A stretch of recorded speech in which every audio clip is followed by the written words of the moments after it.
I realized that when talking about the solar system that Efoqar is in, it would be better if I had a map of the solar system, but I have still yet to find one that I really like, or a program that would help me design that. So you'll have to bear with me, and we'll use some theater of the mind. As technology was more advanced before the cataclysm, there was more that used to be known about the solar system by the peoples of Efoqar than is currently observable. There are records of their discoveries, but they are few and far between, and they are not currently observable or widely known. As they are not currently observable or widely known, these records are viewed differently in different circles. The most common is simply that they are out of sight and out of mind. Only the planets that are seen are the ones that exist. The very idea that giants and dragons came from the stars is sometimes seen as a metaphor for powerful beings that are no longer with us. Or it is assumed that they simply came from other planets that were in our system. A variation on this is that the other planets that are no longer observable were superstitions of the ancients. Since much of the technology has been forgotten, the idea of something like a planet being observed makes most think that they were once visible but are no longer. This leads to a third interpretation that says that these planets were destroyed in the cataclysm as they were observed before but not since. The least accepted but growing explanation rests on the reinvention of the telescope. The few that exist are crude compared to their ancient predecessors, but this has given rise to the idea that there are things to rediscover in the solar system. As I list celestial bodies of the solar system, I will cover what is known to the current inhabitants of Efoqar, and what was known pre-cataclysm. In wild space, spelljammers refer to the crystal sphere that contains Efoqar as Thule, though it was largely forgotten even before the cataclysm. At the center of the system is Yetis, a yellow dwarf star similar to our own.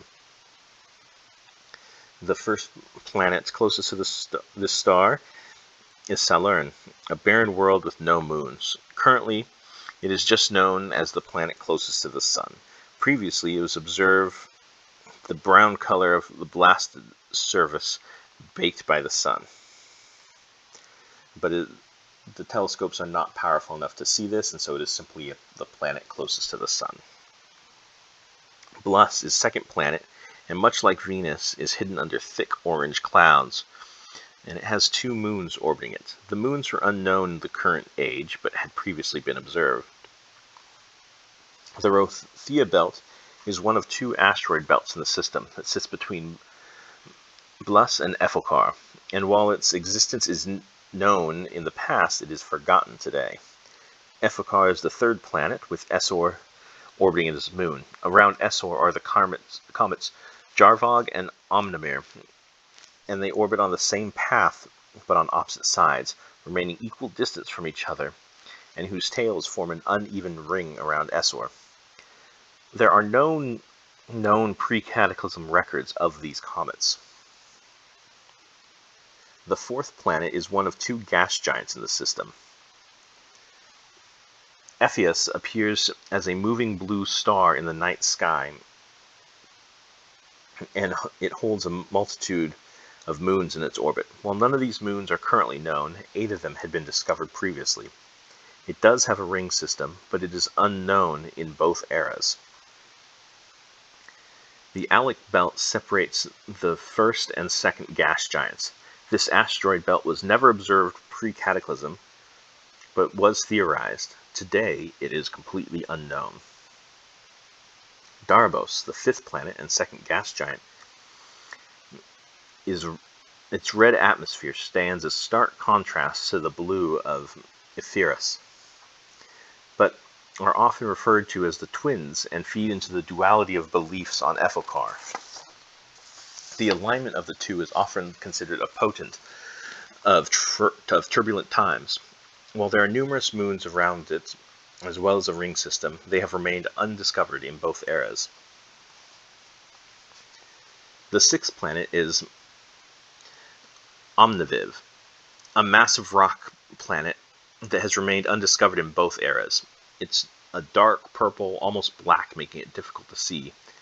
It has a ring system as well as 3 moons. Beyond the orbit of Omniv lies Drea. Dre. Dre is an unknown type of celestial body, some sort of crystalline construct that predates the arrival of dragons and giants, though they knew nothing more than any society before or after it. While the general shape is that of a sphere, it is in fact made up of 5 connected bands. 2 run north-south, dividing it into north-south quarters. 1 wraps around it, what would be the equator, while the last 2 wrap at the diagonal, so that if you were to look at it where the prime meridian intersects the equator, it would look as if it was an 8-spoked wheel, meeting at a center point, while the last ring took the place of the tire on a wheel. At the center is a small solid sphere.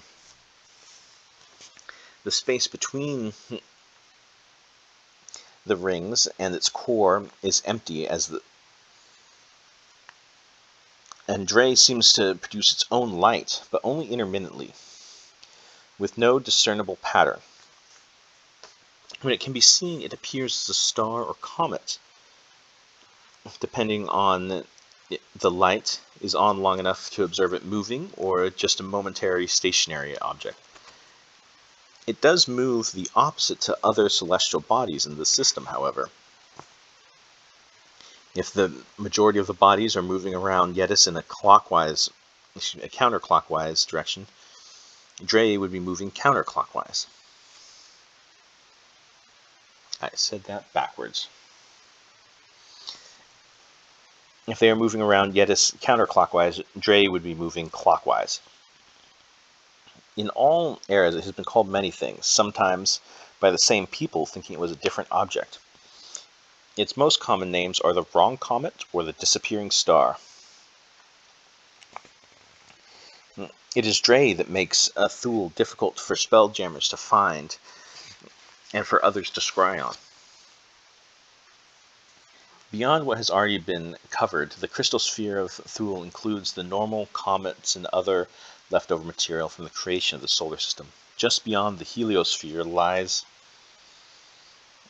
the crystal sphere. While normally these act as permeable membranes to the solar system, Thule was hardened by giants and dragons,